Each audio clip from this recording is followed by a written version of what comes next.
మొదటి వర్తమానంలో చాలా చక్కటి మాటలు దేవుడు తన దాసుని నిలబెట్టుకొని మనందరితో మాట్లాడాడు. కీడుకు ప్రతి కీడు మనం చేయకూడదని. ఎందుకు పరిశుద్ధాత్మ దేవుడు ఆయన్ని ప్రేరేపించి ఆ మాటలు మనకు వినిపింపజేశాడు అని అంటే, మనలో చాలా మంది కీడుకు ప్రతి కీడు చేస్తూ ఉంటాం. నేను కూడా చాలా సందర్భాల్లో చేసి ఉంటాను. కానీ మనం అలా ఉండకూడదు అనేది దేవుని వాక్యం ఘంటాపదంగా మనల్ని హెచ్చరిస్తూ ఉంటుంది. ఇకనైనా సరే మనం మారుమనసు పొందుతాం ఆ విషయంలో. ఎట్టి పరిస్థితుల్లో మనం కీడుకు ప్రతి కీడు చేయటానికి వీలు. పగ తీర్చడం నా పని అన్నాడు కదా దేవుడు. దేవుని చేతిలో పడుట బహు భయంకరమైనదని వాక్యం చదివేస్తుంది. మనం ఆయనకు అప్పగించేస్తే మనం కొట్టే దెబ్బ కన్నా దేవుడు కొట్టే దెబ్బ చాలా బలంగా, పగ ఏమైనా ఉంటే, ప్రతీకారం ఏమైనా ఉంటే, తీర్పు తీర్చే న్యాయాధిపతి, సర్వలోక న్యాయాధిపతి అయిన దేవుడు ఉన్నాడు కాబట్టి ఆయన చేతిలో పెట్టేసి మనం వారి కొరకు ప్రార్థన చేయడం అంటే నేర్చుకోవాలి. ఇది మనకు ద్వితీయోపదేశ కాండం వంటిది. ద్వితీయోపదేశ కాండం అంటే ఏం తెలుసా? ద్వితీయోపదేశం అంటే చెప్పిన దాన్ని మరలా చెప్తాం. ద్వితీయోపదేశ కాండంలో అన్ని అంతకుముందు చెప్పిన సంగతులే దీంట్లో మళ్ళా ఉంటాయి.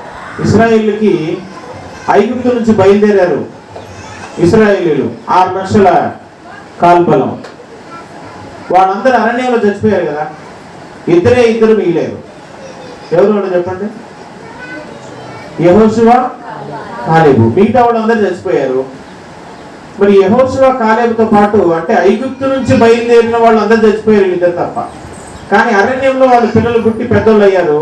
వాళ్ళకి దేవుడు ఏమేమి వాగ్దానం చేశాడో వాళ్ళకి తెలియదు అసలు స్టోరీ ఏమి. కాబట్టి వాళ్ళకి మళ్ళీ చెప్పాల్సి వచ్చింది మొత్తం ఫస్ట్ నుంచి. దాన్నే ద్వితీయోపదేశ కాండం అంటాం. బయలుదేరి మనం ఎన్నోసార్లు విన్నా, ఇది మళ్ళీ మనకు ద్వితీయోపదేశమే.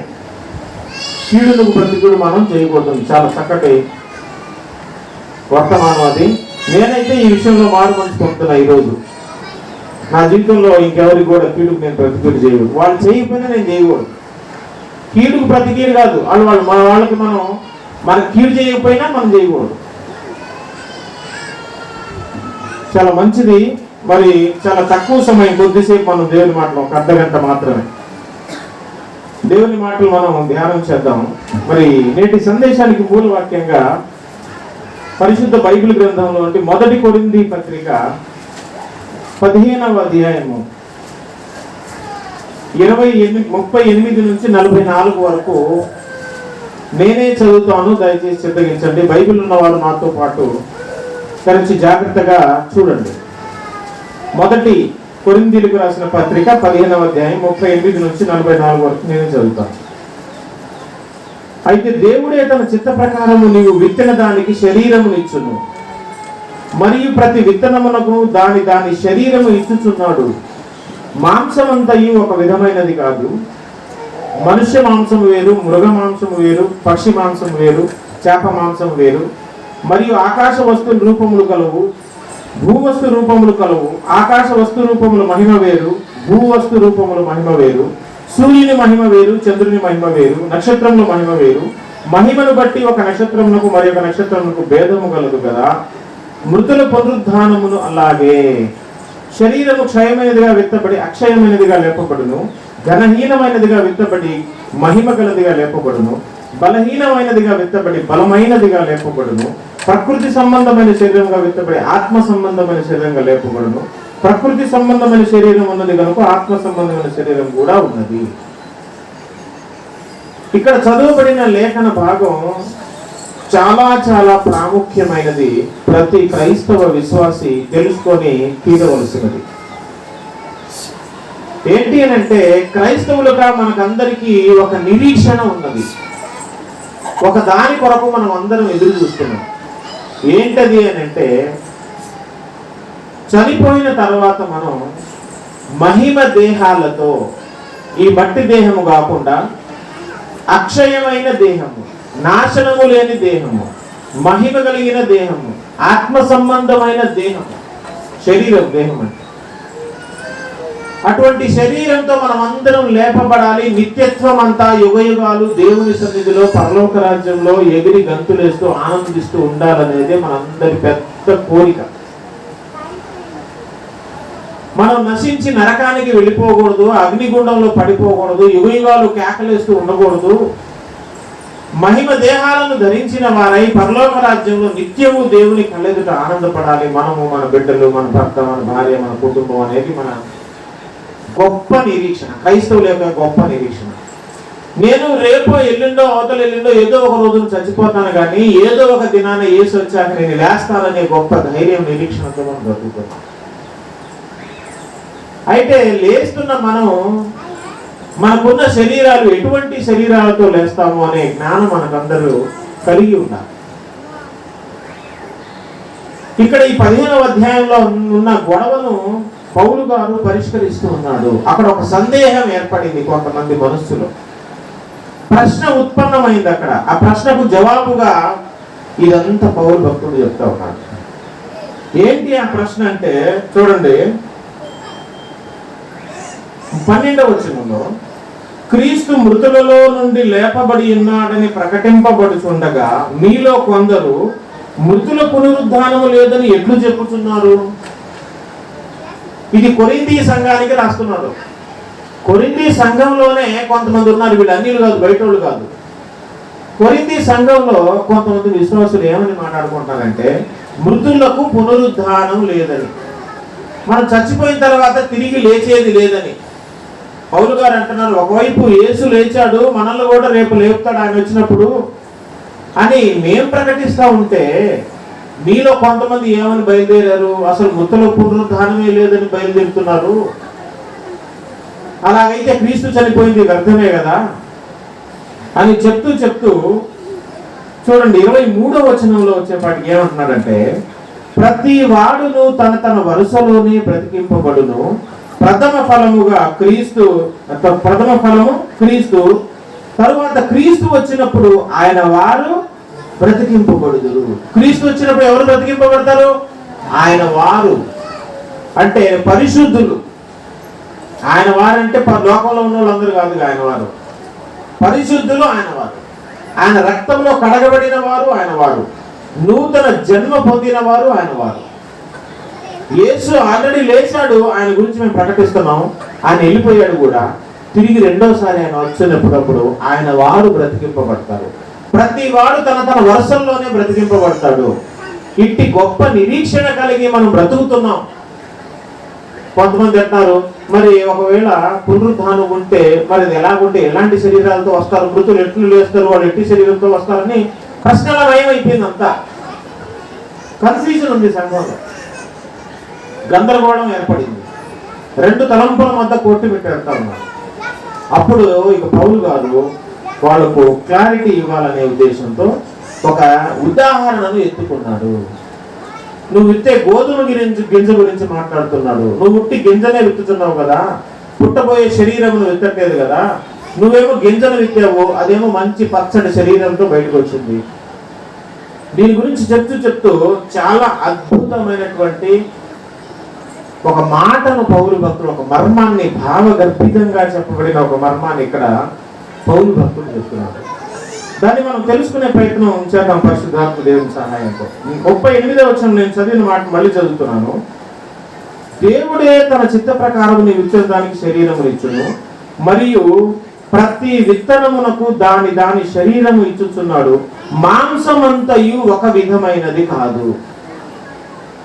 పౌలు భక్తుడు చెప్తున్నాడు, మాంసం అంతా ఒక విధమైనది కాదు. మనకందరికి బాగా తెలిసిందే మాంసాల గురించి. కొన్ని ఉదాహరణలు చెప్తున్నాడు. మనుష్య మాంసము వేరు, మృగ మాంసము వేరు, పక్షి మాంసం వేరు, చేప మాంసం వేరు. వేరా కాదా? ఇప్పుడు మేక మాంసం, కోడి మాంసం సేమ్ ఉంటుందా? మేక మాంసం, పిట్ట మాంసం, కౌంచు పిట్ట మాంసం ఒకేలాగా ఉంటుందా? చేప మాంసం అది ఇంకా వేరు. ఒక్కొక్క జంతువుకి ఒక్కొక్క మాంసం ఉన్నట్టు ఈ చేపల మాంసాల గురించి మాట్లాడుతూ నెక్స్ట్ ఏం మాట్లాడుతారంటే చూడండి, ఆకాశ వస్తు రూపములు గలవు, భూవస్తు రూపములు గలవు. ఆకాశ వస్తు రూపముల మహిమ వేరు, భూవస్తు రూపముల మహిమ వేరు, భూమి మీద ఉన్న వస్తువుల యొక్క రూపాల మహిమ వేరు, ఆకాశంలో ఉన్న వస్తువుల మహిమ వేరు.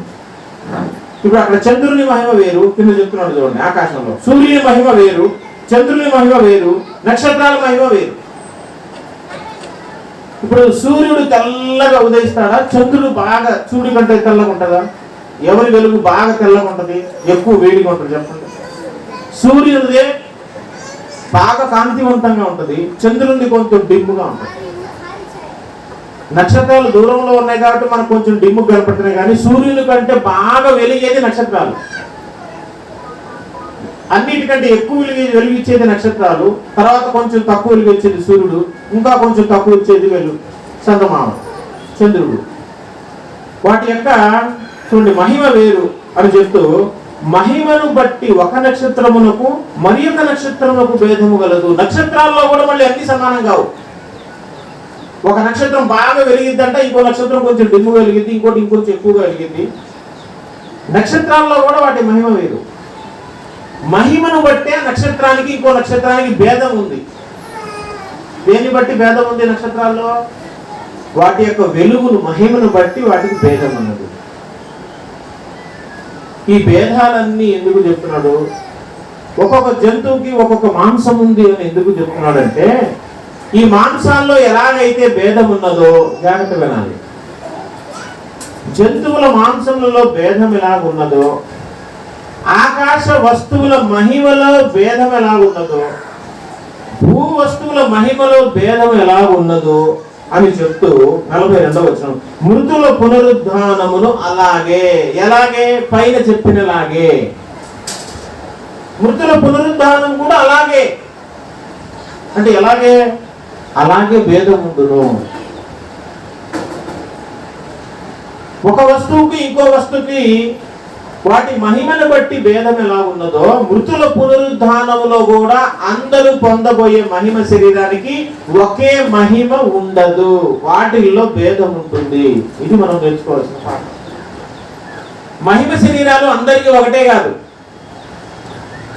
శరీరం అక్షయమైనదే, శరీరం మహిమ కలిగినదే, నశించిపోనిదే. కానీ నీ శరీరం వేరు, నా శరీరం వేరు, మరొక శరీరం వేరు. అందరూ ఒక్కొక్కరికి ఒక రకమైన శరీరం, అంటే వాటి మహిమ వేరు. మీకు ఉదాహరణకు అర్థం కావాలంటే, ఇప్పుడు మన ఇంట్లో కొవ్వొత్తి వెలిగించామనుకో, కొవ్వొత్తి ద్వారా వచ్చే వెలుగు కంటే ఒక 60 క్యాండిల్ల బల్బు వచ్చే వెలుగు ఎక్కువగా ఉంటుంది. అవునా కదా? ఉంటుందా? మీ ఊళ్ళో అట్లా లేదా? 60 క్యాండిల్ల బల్బు కంటే 500 వాట్స్ బల్బు ఇంకొంచెం బ్రైట్గా ఎక్కువ వెలుగు వస్తుంది కదా. 1000 క్యాండిల్ బల్బ్ అయితే ఇంకెక్కువ వస్తుంది.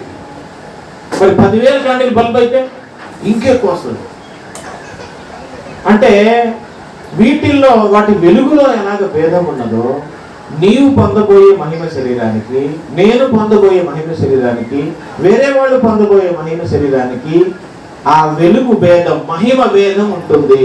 కొందరికి ఎక్కువ మహిమలో దగదగా మెరిసిపోతుంటారు, కొంతమంది ఏమో ట్యూబ్ లైట్ లాగా వెలుగుతూ ఉంటారు, కొంతమంది ఏమో కొవ్వొత్తిలాగా డిమ్గా వెలుగుతారు. నేను చెప్పేది అర్థమవుతుంది కదా? మహిమ వేరు. అంటే నీవు సంతరించుకున్న, నీవు సంపాదించుకున్న, నీవు రిసీవ్ చేసుకున్న మహిమ వేరు, నేను రిసీవ్ చేసుకునే మహిమ వేరు. కానీ అందరిది మాత్రం శరీరం అక్షయమైనదే, నశించదు, యుగయుగాలు జీవించేదే, మరణము లేనిదే. అది ఆత్మ సంబంధమైనదే, పరలోక సంబంధమైనదే. కానీ దాంట్లో నువ్వు పొందుకున్న మహిమ ఉంది చూసారా, వెలుగు, అందులో తేడా ఉంటుంది. ఎందుకని అందులో తేడా ఉంటుంది? ఆ తేడా దేన్ని బట్టి వచ్చింది అనేది ఈరోజు మనం ప్రశ్నించుకోవాలి. దేని బట్టి వచ్చింది ఆ మహిమ అంటే, మనం బ్రతికే బ్రతుకును బట్టి, మన వ్యక్తిత్వము క్రీస్తు పోలికలోకి ఎంత సంపూర్ణంగా చెక్కబడింది అనే దాన్ని బట్టి. క్రైస్తవులుగా మనం లోకంలో నుంచి ప్రత్యేకించబడ్డాం, క్రీస్తు ఆత్మను పొందుకున్నాం, వాక్యము చేత ప్రక్షాళన చేయబడుతూ ఉన్నాం, సంధించబడుతూ ఉన్నాం, భక్తి సాధన చేస్తూ ఉన్నాం, ప్రార్థన జీవితం, విశ్వాస జీవితం సాధన చేస్తూ ఉన్నాం, దేవునితో సహవాసం చేస్తూ ఉన్నాం, పరిశుద్ధులతో సహవాసం చేస్తూ ఉన్నాం, క్రీస్తు పోలికలోనికి ప్రతి దినం చెక్కబడుతూ ఉన్నవాడే క్రైస్తవుడు. ఏందో నేను బాప్తిసం తీసేసుకున్నాను, ఆ మతంలోకి దిగిపోయాను, రోజు చర్చికి వెళ్ళి 4 మాటలు విని పాడి కానికేసి వచ్చేస్తున్నాను అనుకుంటే కుదరదు. నీవు క్రీస్తు పోలికలోనికి చెక్కబడాలి, క్రీస్తును పోలి నడుచుకోవాలి. ప్రతి దినము నువ్వు వినే వాక్యము చేత. అందుకే పాస్టర్ గారు బోధకులు పదే చర్చికి రండి, మందిరానికి రండి, ఆరాధనకు రండి, ఉపవాస కూడికలకు రండి, కృతజ్ఞతా కూడికలకు రండి అని మనల్ని ఎందుకు బలవంతం చేస్తుంటారు ఎప్పుడు తెలుసా? మనం దేవుని మందిరంలో ఎంత ఎక్కువగా గడిపితే మనం అంత చక్కబడతా ఉంటాం, మన జీవితాలు మారిపోతూ ఉంటాయి, క్రీస్తు పోలికలోనికి మనం మార్చబడతా ఉంటాం. నువ్వు సంపూర్ణంగా క్రీస్తు పోలికలోనికి మార్చబడిన నాడు నువ్వు ఎత్తబడితే లేదా చనిపోతే, కంప్లీట్ గా యేసు పోలికలోకి వచ్చి నువ్వు చనిపోతే, నీవు పొందుకునే మహిమ అంత ఉన్నతమైనదిగా ఉంటుంది. దగ్గరగా మెరిసిపోతావు, నువ్వు పరలోక రాజ్యంలో తిరుగుతూ ఉంటావు. నీ మహిమను చూసి అందరూ ఆనందపడతారు, ఎందుకంటే అంత మహిమను నువ్వు సంతరించుకున్నావు. కొంతమంది క్రీస్తు పోలికలోకి ఒక 50% చెక్కబడ్డారు, వారి మహిమ 50% ఉంటుంది. కొంతమంది 70% క్రీస్తు పోలికలోకి వచ్చారు, ఇంకా 30% ఉంది మారాల్సింది, ఈలో చచ్చిపోయింది లేదా చచ్చిపోయాడు. ఇంకో 30% ఇంకా మార్చుకోవాల్సి ఉంది అతనిలో. సంపూర్ణంగా క్రీస్తు పోలికలోనికి అతను ఇంకా చెక్కబడలేదు, కొంత మిగిలిపోయింది, మార్చుకోవాల్సినవి కొన్ని ఉన్నాయి. కానీ దురదృష్టవశాత్తు ఏదో సాతాను బలమైన శోధన వల్ల ఏదో మరణం సంభవించింది, చనిపోయాడు. అతను నిత్యత్వంలో అతను పొందుకునే శరీరానికి మహిమ ఆ 70% ఉంటుంది. కొంతమంది 20% చెక్కబడతారు. ఇంకా లోకంలో 70-80% అంతా లోక సంబంధమైన క్రియలే మనలో రాజ్యం వెళ్తూ ఉంటాయి. అలాంటి వ్యక్తి చనిపోతే అతను పొందుకున్న మహిమ దేహానికి కేవలం 20, అంటే ఒక చిన్న కొవ్వొత్తిలాగా అతను నిత్య రాజ్యంలో వెలుగుతూ ఉంటాడు. ప్రభువునందు ప్రియమైన దేవుని బిడ్డ, నీ వ్యక్తిత్వం ఎంత సుందరంగా ఇక్కడ చెక్కబడుతూ ఉందో నువ్వు అంత మహిమను సంతరించుకుంటున్నావని అర్థం. అందుకే మనం ప్రతి విషయంలో మారు మనసు పొందాలి. మారు మనసు అనేది ఒక రోజుకు సంబంధించింది కాదు, నిరంతర ప్రక్రియ, అనుదిన మారు మనసు. ప్రతి దినం ఇదిగో ఇది తప్పు అని తెలిసినప్పుడు వదిలేయటమే. ఈరోజు ఒక పాట నేర్చుకున్నాం, మొదటి వర్తమానం ఏమని, కీడుకు ప్రతి కీడు ఎట్టి పరిస్థితిలో చేయొద్దు, దేవుడు ఆశపడుతున్నాడు, ఇది దేవుని వాక్యం. నువ్వు వాక్యానికి విధేయుడు కావాలి, వాక్యానికి వ్యతిరేకంగా ఉన్నావంటే అది నీలో పాపమే అవుతుంది. కాబట్టి ఈ రోజు నుంచి ఎట్టి పరిస్థితుల్లో నా ప్రాణం పోయినా సరే ఎదుటి వారికి నేను కీడు చేయకూడదనే తీర్మానం మనం తీసుకున్నాం అనుకో, ఈ రోజు నుంచి ఆ విషయంలో మనం మారుమనసు పొందిన దాని కింద లెక్క. ఆ విషయంలో మనం చెక్కబడ్డాలనే అర్థం, కొంచెం మహిమను నువ్వు మళ్ళీ సంపాదించుకున్నావనే అర్థం. ఇలా నీ జీవితంలో ఏది నువ్వు పాపం అనుకున్నావో, ఏది దేవునికి అసహ్యం అనుకున్నావో, ఏది వాక్యానికి విరుద్ధం అనుకున్నావో, అనుకున్న వెంటనే అవి మర్చిపోతూ నువ్వు చెక్కబడుతూ క్రీస్తుకు వెళ్ళిపోతుంటే రోజుకి నీలో మహిమ ఎక్కువ సంపాదించుకున్నట్టే లెక్క. నీ వ్యక్తిత్వం మార్చబడుతుందనే అర్థం. ఈ మాట పౌలు భక్తుడు చాలా స్పష్టంగా చెప్తున్నాడు. చూద్దాం ఒకసారి మా 2వ కొరింథీ పత్రిక చూడండి, 3వ అధ్యాయము, 2వ కొరింథీ పత్రిక 3వ అధ్యాయము, దయచేసి 18వ వచనాన్ని చదివితే, 2వ కొరింథీ 3:18 మనమందరమును, అంటే మనము అంటున్నారంటే అందులో పౌలు గారిని కూడా కలిపేసుకుంటాడు కదా. మీరందరూ అంటలేదు, పౌలు గారు ఏమంటున్నారు, మనమందరము ముసుగులేని ముఖంతో ప్రభువు యొక్క మహిమను అద్దము వలె ప్రతిఫలింపజేయచ్చు, మహిమ నుండి అధిక మహిమను పొందుచు ప్రభువు ఆత్మ చేత ఆ పోలికగానే మార్చబడుచున్నాము అంటున్నాడా, మార్చబడిపోయామన్నాడా? Continuous process. We're being transformed by the Holy Spirit. మనం మార్చబడుతూ ఉన్నాము. మహిమ నుండి అధిక మహిమ అంటే నిన్నటి దాకా ఒక మహిమ ఉండింది మనలో, మనం సంపాదించుకుంది. ఈ రోజు ఒక విషయంలో మారుమనసు పొందాం కదా, మనం ఇంకొంచెం మహిమను పొందుకున్నట్టు. మహిమ నుంచి అధిక మహిమను ప్రతిదినం పొందుకుంటూ ఆ పోలికగానే మనం మార్చబడుతున్నాం. This is what Christian life is. ఇది క్రైస్తవ జీవితం. చెక్కబడటం, పోలికలోకి మార్చబడటం. మహిమ నుంచి అధిక మహిమను ఎందుకు పొందుకుంటున్నావు? రేపు యుగ యుగాలు మహిమ కలిగిన వ్యక్తిగా నేను పరలోక రాజ్యంలో తిరగాలి. ఆ ప్రక్రియ, నువ్వు చెక్కబడే ప్రక్రియ, నీవు మహిమ నుంచి అధిక మహిమలోనికి పొందుకునే ప్రక్రియ నీలో జరిగిస్తున్నది ఎవరో తెలుసా? అక్కడే రాయబడి ఇప్పుడే చదివాం. ప్రభువుకు ఆత్మ చేత ఆ పోలికగానే మార్చబడుచున్నాము. మనల్ని మారుస్తున్నది, మనం చెక్కుతున్నది ఎవరో తెలుసా? పరిశుద్ధాత్మ దేవుడు. ఆత్మ చేత ఆ పోలికగానే మార్చబడుచున్నారు. అంటే మనల్ని ప్రతి దినము మన లోపల నుండి మన తప్పులను మనకు గుర్తు చేసి, దైవజనుడు వాక్యం బోధిస్తున్నప్పుడు మనలో ఉన్న పరిశుద్ధాత్మ దేవుడు ఇదిగో చూడు, ఇదిగో ఈ విషయంలో నువ్వు కూడా తప్పు చేస్తున్నావు కదా, ఇది నీకు కూడా వర్తిస్తుంది కదా, ఈ విషయంలో నువ్వు మారు మనసు పొందాలి కదా అని మనల్ని గుర్తింపజేసి, గుర్తుకు తెచ్చి, ఆ విషయంలో మనం మారు మనసు పొందేటట్టు చేసి మనల్ని చెక్కి దేవునిలోనికి, పరిశుద్ధతలోనికి మార్చే ప్రక్రియ. ఆ పని ఎవరు చూసుకుంటా అనుకుంటున్నారు? మనలో ఉన్న పరిశుద్ధాత్మ దేవుడు. పరిశుద్ధాత్మ దేవుడే మనల్ని చక్కబరుస్తున్నాడు. మీకు ఇంకా కావాలంటే 2వ తెస్సలోనికీయులకు రాసిన పత్రిక చూద్దాం. అది కూడా ఒకసారి మనం తెస్సలోనికీయులకు రాసిన 2వ పత్రిక 2వ అధ్యాయము 13వ వచనం. 2వ తెస్సలోనిక 2:13. ప్రభువు వలన ప్రేమింపబడిన సహోదరులారా, ఆత్మ మిమ్మును పరిశుద్ధ పరచుట వలనను మీరు సత్యమును నమ్ముట వలనను రక్షణ పొందుటకు దేవుడు ఆది నుండి మిమ్మును ఏర్పరచుకొనెను. ఆత్మ మిమ్మును పరిశుద్ధపరచుట వలనను. చూడండి, ఎవరంటే మనల్ని పరిశుద్ధపరిచేది? ఆత్మ, పరిశుద్ధాత్మ. దేవుడు మన హృదయంలో సంచకరువుగా మన లోనికి పంపించిన ఆత్మ, అది మనల్ని దినదినం పరిశుద్ధపరుస్తుంది. మీకందరికి బాగా తెలుసు, మనకు యుక్తంగా ఎలాగ ప్రార్థన చేయాలో మనకు తెలియదు, కానీ పరిశుద్ధాత్మ దేవుడే మనలో ఉండి ఉచ్చరింప సఖ్యము గాని మూలుగులతో మన చేత ప్రార్థన చేస్తున్నాడు. మన పాపంలో ఒప్పింపజేసేది మనలో ఎవరు? పరిశుద్ధాత్మ దేవుడే. మనలో నువ్వు పాపివి, నేను పాపిని అని మనల్ని గుర్తు చేసి, దాన్ని మన చేత ఒప్పింపజేసి, ఆ విషయంలో మారు మనసు పొందేటట్టు మనల్ని బలవంతము చేసి క్రీస్తు పోలికలోనికి మనల్ని చెక్కేది మనలో ఉన్న పరిశుద్ధాత్మ దేవుడు. అలా మనం చెక్కబడుతూ ఉన్నాం. ఇలా చెక్కబడటాన్ని అనుదిన మారు మనసు అంటారని మనం చెప్పాం కదా. ఇందాక కొరింథీ పత్రిక 3వ అధ్యాయం 2 కొరింథీ 3లో మనం చదివాం కదా. అక్కడే 4 చూడండి. 2వ కొరింథీ పత్రిక 4వ అధ్యాయము 10వ వచనం. 2 కొరింథీ 4:10.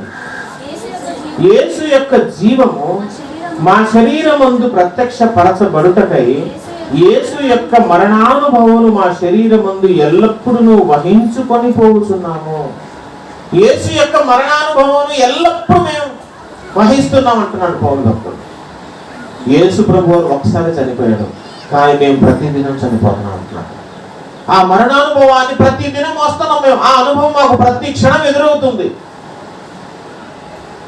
ఎందుకో తెలుసా? మేము అలా ఎందుకు అనుదిన మారు మనసు పొందుతున్నామో తెలుసా? ఒకనాటికి అత్యధికమైన మహిమతో పరలోక రాజ్యంలో సంచరించాలని, యుగాలు జీవించాలని, దినదినము మరణానుభవం వహించుకుంటూ వెళ్ళిపోతాం.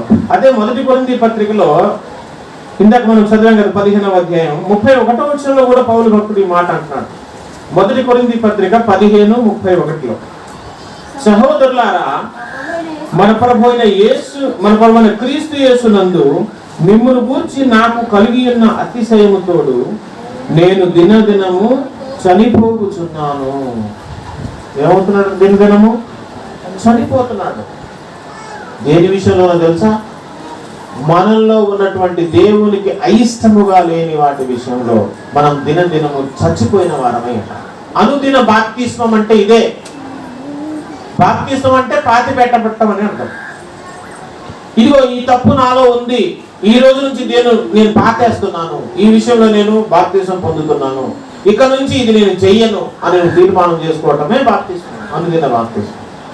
ఇలాగా దేవునికి విరుద్ధమైన, అపవిత్రమైన, పాప సంబంధమైన, వాక్య విరుద్ధమైన ప్రతి చర్యను, ప్రతి ఆలోచనను మనం గుర్తెరిగి వాటిని విడిచిపెట్టి ఆ విషయంలో చనిపోవటం, లోకంతో మనం చనిపోవటం, శరీర ఆశల విషయంలో కానీ, ఆలోచనల విషయంలో కానీ, పాప సంబంధమైన క్రియల విషయంలో కానీ మనల్ని మనం సిలువ వేసుకోవటమే అనుదిన బాప్తిస్మం. అదే చెక్కబడటం. అలా చెక్కబడటానికి మనం ఇక్కడికి వస్తున్నాం. దేవుని మందిరానికి మనం దూరంగా ఉన్నాం అనుకోండి, మనలో జరిగే అతి భయంకరమైన నష్టం ఇదే. మనల్ని చెక్కటానికి అసలు మనలో ఉన్న పాపాన్ని ఎత్తి చూపే వాళ్ళు ఎవరున్నారు? మరి దేవుని మందిరానికి వస్తే దేవుని వాక్యం బోధించబడుతున్నప్పుడు ఆ వాక్యాన్ని మన జీవితాన్ని సరిపోల్చుకున్నప్పుడు మనలో ఉన్న లోపాలు మనకు తెలుస్తాయి. ఇది ఒక అద్దము వంటిది. పరిశుద్ధ బైబిల్ గ్రంథం అనేది ఆత్మ సంబంధమైన అద్దము వంటిది. మనం అద్దం ముందు నిలబడ్డప్పుడు ముఖం మీద ఉన్న మచ్చలన్నీ ఎలాగైతే సరి చేసుకుంటామో, ముఖం మీద మరి అద్దం ముందు నిల్చోబట్టుకోకపోతే ముఖం మీద మన ముఖం మీద ఉన్న మచ్చలు తెలుస్తాయా? అసలు ముఖం అది అద్దం ముందు నిలబడేదే దానికోసం, అవునా కదా? అలాగే బైబిల్ ముందు నిలబడటమన్నా, మరి చదువు రాకపోతే బైబిల్ ముందు నిలబడ్డ ప్రయోజనం లేదు కదా. అందుకే దేవుని మందిరం రావాలి. దేవుడు పిలుచుకొని ఏర్పాటు చేసుకున్న దైవజనులు ఉన్నారు. వాళ్ళు దేవుని ఆత్మతో నింపబడిన వ్యక్తులు, దేవుని చేతిలో పాత్రలు. వాళ్ళ ద్వారా దేవుడు మాట్లాడుతున్నప్పుడు ఆ ఆత్మ సంబంధమైన అర్థంలో మన బ్రతుకును పరిశీలన చేసుకోవాలి, ఆత్మ విమర్శ చేసుకోవాలి, స్వపరీక్ష చేసుకోవాలి. నా జీవితంలో అలా ఉన్నదా లేదా మనం చూసుకోవాలి. చూసుకొని మారు మనసు పొంది ఆ విషయంలో చక్కబడి క్రీస్తు పోలికి రావాలి. నువ్వు ఎంత ఎక్కువగా దేవుని మాటలు వింటే నీ బ్రతుకు అంత చక్కబడుతుంది. గుర్తుపెట్టుకో. నువ్వు దేవుని మందిరానికి ఎంత దూరం అయిపోతే, ఎన్ని ఆదివారాలు మానేస్తే, ఎన్ని బుధవారాలు మానేస్తే, ఎన్ని శుక్రవారాలు మానేస్తే నీలో చక్కడపు పని ఆగిపోతుందని గుర్తెరగాలి. ప్రతి ప్రసంగం ఒక ఉలి అయి, ఒక సుత్తి అయి నీ జీవితం అనే శిలను చెక్కాలి. ఎందుకోసం? క్రీస్తు పోలికలోనికి నువ్వు రావాలి కాబట్టి. మరి శిల్పాన్ని చెక్కుతున్నప్పుడు, మరి పెచ్చులు లేచిపోతున్నప్పుడు శిల్పం అయితే మాట్లాడదు కాబట్టి ఒకవేళ దానికి జీవం ఉంటే బాధపడితే లేదా? అలాగే కొన్నిసార్లు దేవుని మాటలు మన జీవితంలో దేవునికి అసహ్యమైన దాన్ని చెక్కేస్తున్నప్పుడు మనం బాధ కలుగుద్ది కూడా. మరి చెక్కబడుతున్నప్పుడు బాధ కలుగుద్ది. బాధ కలిగిన ఓర్చుకొని ముందుకెళ్తే నీ శిల, నీ రాయి వంటి నీ జీవితం, నా జీవితం ఒకనాటికి క్రీస్తు పోలికలోకి సంపూర్ణంగా చెక్కబడుతుంది. అప్పుడు నీ వ్యక్తిత్వము దేవుని వంటి వ్యక్తిత్వం అనేదిగా వంటి మారిపోతుంది. అప్పుడు నీవు పొందబోయే మహిమ దేహానికి ఉండే మహిమ అసలు కొలతలేనిదిగా ఉంటుంది. దగదగా మెరిసిపోతున్న బ్రతుకులతో మనం జీవితం ఉంటాం. మనకు అర్థమైపోద్ది పరలోక రాజ్యంలో తప్పు డిమ్ వైర్ వెలుగుతున్నారంటే వీడి బ్రతుకులో ఇంకా మార్చుకోలేని చాలా ఉంది. బ్రతుకు వ్యక్తిత్వం సరిగా మార్చుకోలేదు, ఈ వ్యక్తిని చూడగానే అర్థమైపోతుంది. అది ఎంత అవమానంగా ఉంటుందో చెప్తున్నా. అందుకే పౌలు భక్తులు అంటున్నాడు, ఏమన్నా తెలుసా? ఫిలిప్పీ పత్రిక చూద్దాం ఒకసారి మనం. ఫిలిప్పీ పత్రిక 3వ అధ్యాయము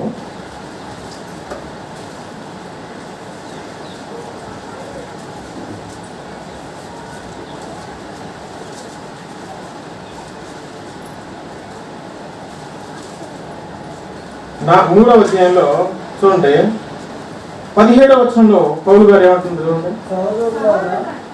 సహోదరులారా,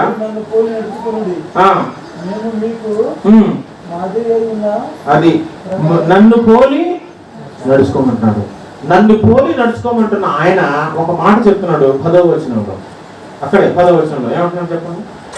ఏ విధము చేతనైనను మృతులలో నుండి నాకు పునరుద్ధానము కలుగవలెనని ఆయన మరణ విషయంలో సమానుభావము గలవాడనై ఆయనను, ఆయన పునరుద్ధానం ఎరుగు నిమిత్తమును, ఆయన శ్రమల్లో పాలువాడగుడు ఎట్టిదో ఎరుగు నిమిత్తమును సమస్తమును నష్టపరుచుకొని వాటిని పెంటతో సమానంగా, సమస్తమును పెంటతో సమానంగా పౌలు భక్తుడు ఎందుకు ఎంచుకుంటున్నాడు తెలుసా? ఏ విధం చేతనైనాను పునరుద్ధానం పొందాలండి. అది ఆయన కూలి. ఏ విధమైనా సరే అందుకు ఎంతైనా నష్టపోతా, అందుకు ఏ బాధలైనా భరిస్తా, ఎన్ని గాయాలైనా పాలైపోతాం. ఫైనల్ గా నాకేం ఎట్టి పరిస్థితుల్లో ఏమవుతారో తెలుసా? మృతుల్లో నుండి నాకు పునరుద్ధానం కలగాలి అంతే. మృతుల్లో నుండి మనకు పునరుద్ధానం కలగాలి. ఆ పునరుద్ధాన శరీరానికి అత్యధికమైన మహిమ రావాలంటే మనం సంపూర్ణంగా క్రీస్తు పోలికలోనికి చెక్కబడాలి. ఇది పరిశుద్ధాత్మ దేవుడు మనలో జరిగించే కార్యం. ఎందుకంటే అసలు రక్షణ పొందటం కూడా పరిశుద్ధాత్మ దేవుడు మనలో జరిగించిన కార్యమే. ఎఫెసీ పత్రిక మనందరికీ బాగా తెలుసు, 2వ అధ్యాయం. ఎఫెసీ పత్రిక 2వ అధ్యాయము 8వ వచనంలో ఏముంది? 2:8, మీరు విశ్వాసము ద్వారా కృపచేతనే రక్షింపబడి ఉన్నారు, ఇది మీ వలన కలిగినది కాదు, దేవుని వరమే. కృపచేత మనం రక్షించబడ్డాం. దేని వల్ల రక్షించబడ్డారు మనం? కృపచేత. కృప అంటే ఏంటి? కృప అంటే తెలుసా మీకు? కృప అంటే మా అన్నయ్య కూతురు కృపారాణే. కృప అంటే పౌలు భక్తుడు ఒక చోట దాని నిర్వచనం చెప్పాడు. 1 కొరింథీ పత్రిక 15వ అధ్యాయము చూద్దాం, ముగించేస్తా నేను. 1 కొరింథీ పత్రిక 15వ అధ్యాయము 8 నుంచి చదువుతున్నాను. 1 కొరింథీ పత్రిక 15వ అధ్యాయం 8 నుంచి. అందరికీ కడపట అకాలమందు పుట్టినట్టున్న నాకును కనబడెను. యేసుప్రభు వారంట చచ్చిపోయిన తర్వాత, తిరిగి లేచిన తర్వాత చాలా మందికి కనిపించాడు ఆయన. పౌలు భక్తులు అంటున్నాడు, అకాల ముందు పుట్టిన నాకు కూడా ఆయన కనిపించాడు. చాలా మంది ఏమనుకుంటారంటే పౌలు గారికి దర్శనం ఇచ్చాడు. దర్శనం కాదు, అసలు డైరెక్ట్ గా కనిపించాడు ఆయన. ఇక్కడ ఈ మాట చెప్తున్నాడు. పైన చూడండి, పైన అందరిని ఎలా కనిపించాడు? ఇగో 5వ వచనంలో ఆయన కేఫాకును తర్వాత 12 కనబడింది. మరి కేఫాకు 12 మందికి కనబడింది ఎట్లాగా? డైరెక్ట్ గానే కదా. అదే వరుసలో చెప్తున్నాడు, అటు పిమ్మట 500 కంటే ఎక్కువ సహోదరులకు ఒక సమయం ముందే కనబడను, వీరిలో అనేకులు ఇప్పటి వరకు నిలుచున్నారు, కొందరు నిద్రించిరి. తర్వాత ఆయన యాకోబుకును, అటు తర్వాత అపోస్తలులందరికీ కనబడను, అందరికీ కడపట కాలం ముందు పుట్టే నాకు కనబడను. అంటే వాడికి ఎట్లా కనబడ్డాడు, నాకు కూడా అలాగే కనబడ్డాడు అని అంటారు. అలా చెప్తూ ఇలా కనబడటం గురించి ఏం చెప్తున్నాడు చూడండి. ఏలయనగా నేను అపోస్తలులందరిలో తక్కువ వాడను, దేవుని సంఘమును హింసించినందున అపోస్తలులకు యోగ్యుడను కాను. ఏం కాడంట ఆయన? యోగ్యుడు కాడు. ఏమని? దేనికి? అపోస్తలుగా ఉండటానికి ఆయన యోగ్యుడు కాడు. అయితే ఏం జరిగింది తెలుసా? అయినను నేనేమై ఉన్నానో అది దేవుని కృప వలననే ఉన్నాను. ఈయన ఏమై ఉన్నాడు? ఇప్పుడు అపోస్తలు అయి ఉన్నాడు. అపోస్తలుగా ఉండటానికి నేను అర్హుడు కాదు, యోగ్యుడు కాదు అన్నాడు. మరి నువ్వు ఎట్ట యోగ్యుడు అయ్యావంటే అది దేవుని కృప వలన జరిగింది. అంటే దేవుని కృప అనగా ఏంటో తెలుసా? అయోగ్యుడమైన నిన్ను యోగ్యుడిగా చేయటమే దేవుని కృప. అయోగ్యుడిగా ఉన్న మనల్ని యోగ్యులుగా చేయటం దేవుని కృప. అంటే ఎలాగో తెలుసా? అసలు మనం చేసిన పాపాలకి అసలు ఇంకొక వ్యక్తి అయితే మనల్ని క్షమించడు. అసలు మనకు రక్షణే ఉండదు. కానీ నువ్వు నేను రక్షించబడ్డా. ఇది ఏమై ఉంటుందో తెలుసా? దేవుని కృపయే అన్నది. రక్షణ పొందటానికి అయోగ్యులమైన మనల్ని యోగ్యులనుగా ఎంచి నీకు రక్షణ అనుగ్రహించాడు చూసారా? అదే కృప. క్షమించరాని పాపులమైన మనల్ని క్షమించాడు చూసారా? అదే కృప. దేనికి పనికిరాని మనల్ని వాడుకొని నిలవబెట్టుకొని ఉపయోగించుకుంటాడు చూసారా? అయోగ్యులు మనం. అదే కృప. కృప అంటే అసలు ఏమాత్రం యోగ్యత లేని వానికి యోగ్యత కల్పించటం, అది కృప అంటే.